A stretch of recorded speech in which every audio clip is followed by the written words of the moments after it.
জি ভাই, অনেকে তো মাছ চাষ করে, খামার জি, করে, বিলের গরুর মাঝখানে তো বৃষ্টির পানি পড়ে।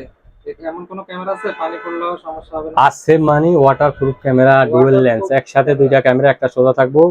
আর এই যে আপনি ক্যামেরাটা দেখতে পাচ্ছেন, চোর যেদিকে যাইবে ক্যামেরা সেদিকে যাইবে। একের ভিতরে দুই, একসাথে জি, দুইটা ক্যামেরা। প্রবাস থাকে, বিদেশ থাকে, চিন্তিত থাকে, বাসা বাড়িতে কি হয়, দরজার সামনে দিতে পারবেন, গরুর খামার করবেন, মুরগির খামার, মাছের প্রজেক্ট, রাতের বেলায় জাল ফালায় মাছ নিয়ে যায়, আর চিন্তা নয়। বিদেশ থেকেও দেখা যাবে? জি, একেবারে গ্যারান্টি সহকারে আপনার মোবাইলে সেট করে দেবো।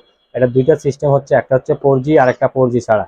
এই যে আপনি দেখতে পাচ্ছেন 4Gটা পড়বে 5,400 টাকা, আচ্ছা, ওয়াইফাই লাইন 4G। না থাকলেও জি, চালানো যাবে? জি, আর যেটা ওয়াইফাই এটা পড়বে 4,290 টাকা। দুইটা মডেল 4,290 টাকা। 4290 টাকা, যেগুলো এক যেটা ওয়াইফাই। বছর ওয়ারেন্টি পাবেন, এক বছর পর আপনারা সার্ভিস ওয়ারেন্টি পাবেন। আর যারা আসতে পারবে না দোকানে, তারা কুরিয়ার মাধ্যমে সারা বাংলাদেশে কিন্তু হোম ডেলিভারির ব্যবস্থা আছে, অফিসে কুরিয়ারের যাইতে হবে মাধ্যমে না। যারা আসতে পারবে না হোম তারা ডেলিভারি। বাংলাদেশে নিতে জি, পারবে। Home delivery. স্ক্রিনে দেওয়া এই হোয়াটসঅ্যাপ নাম্বারে যোগাযোগ করে বিস্তারিত